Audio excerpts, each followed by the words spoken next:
and I came out as a fairy godmother. Anybody here remember that? Well, let me tell you, be careful what you say out loud at Susie. The fairies have surveillance here, and I'm not kidding, okay? This is what happened. After Susie, I got to help with move out and equipment shifting, and it was so much fun. Like, the best part of it is I just stood in front of a door, and I opened it, and people went through, and I closed it. And I stood there for 2 hours at Balsam, interacting with everyone in that dorm.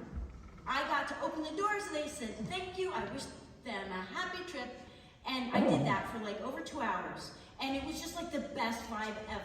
I was flying high, and it was just wonderful. And we did all our moving thing, it was really, really hot, and I was sitting there drinking some water, and this little butterfly came down, and it landed on my arm, and then it flew away.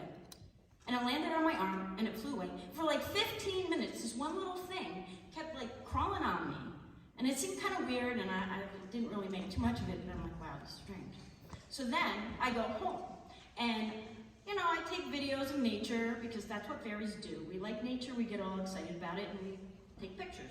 So I took video of this beautiful babbling brook, and when I went home and I looked at it, there was a fairy in my video. I'm not lying, you can come and see me, I'll show it to you. 4 or 5 times so far in the last year, I've caught the fairies watching me.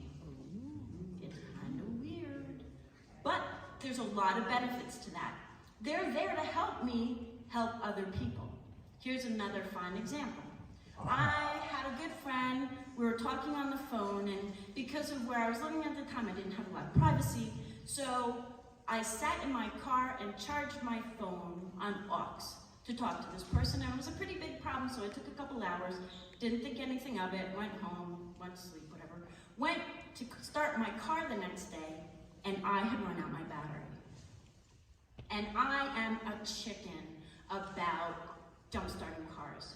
Like, it's the one time I'll ever, as a liberated woman, use the damsel in distress thing. I'm just afraid I'm gonna blow things up. So, I decided this time I was gonna be a big girl and start the car by myself. I watched a couple YouTubes, I got my friend's car lined up, I got all the hoods up, I had, I figured out what was plus and minus, and I get in my car and I'm kind of shaking, and I'm like, I can do this. But I go, let me try this first. I put the key in the ignition, I go, please, please, please. Vroom, vroom, vroom, vroom, vroom. Holy crap. My car started with my finger. Now you can say, yeah, battery's just recharged, but I had to reset my car.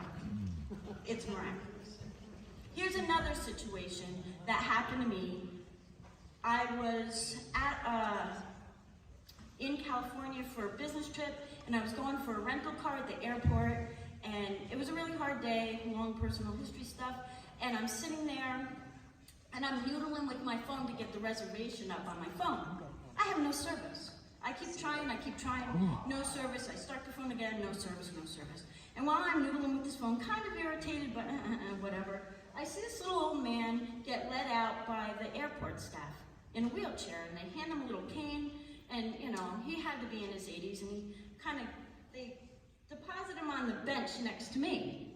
And I'm still noodling, and I see he's noodling too.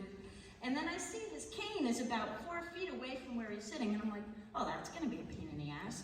Like, he's gonna have to flop over trying to get his cane. So I go over and I put it up there, and he looks at me as I'm starting to walk away, and he's like, points to my phone, and I'm like, it don't work. And he points at his phone, and I'm like, what the hell? I hand him my phone that wasn't working.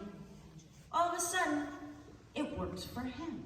He was on my phone for 15 minutes. He hands it back to me, no service. I'm telling you, forgive it, but I'm gonna say it out loud, fairy fucking magic. Okay, so other situations, it's just unbelievable what I've experienced. I do a little helpy thing, and interesting things happen. I had a dream, and it instructed me to go buy stuff for myself. So now this is my official fairy outfit. And I do have wings, but right now they're in the shop. You know, as a fairy godmother, in this dream I was informed that I was on probation. I was a probationary fairy, so, you know, that was why I was being monitored. So that was okay, I guess, and I had a special mission that they sent me on. And the mission was that I had to dress up in my getup, and I had to go to various large public places and give out love light wishes. And you wouldn't imagine how resistant people are to love light wishes sometimes. I went to a Ren fair.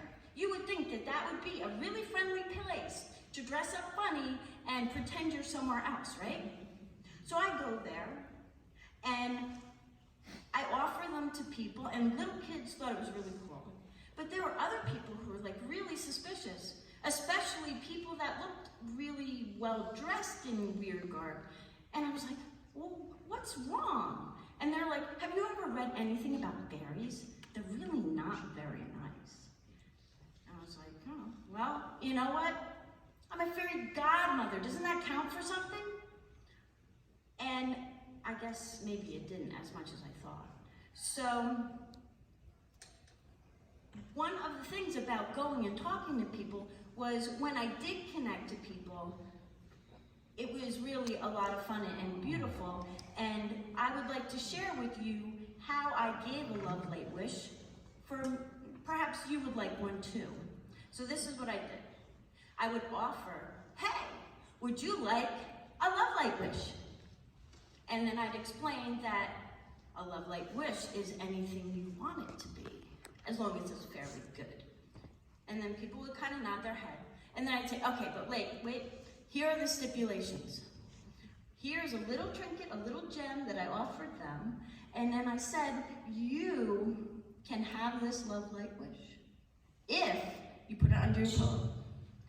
And you think about it really, really hard. You have to visualize that this is what you want in the detail. You have to be able to taste it, smell it, you have to see it, and when you visualize it really, really well, then you have to figure out something you can do for someone else, commiserate with what you're asking for. And if you do that good act, maybe you will get your wish. Maybe, but like, don't call me or my lawyer or anything, because I'm not going to be held accountable. So, if you are interested in having a love light wish of your own, just put out your hand, and I will forward it to you. So, if you want it, you got it. Write it down, put it under your pillow, and do all that other stuff. Thank you.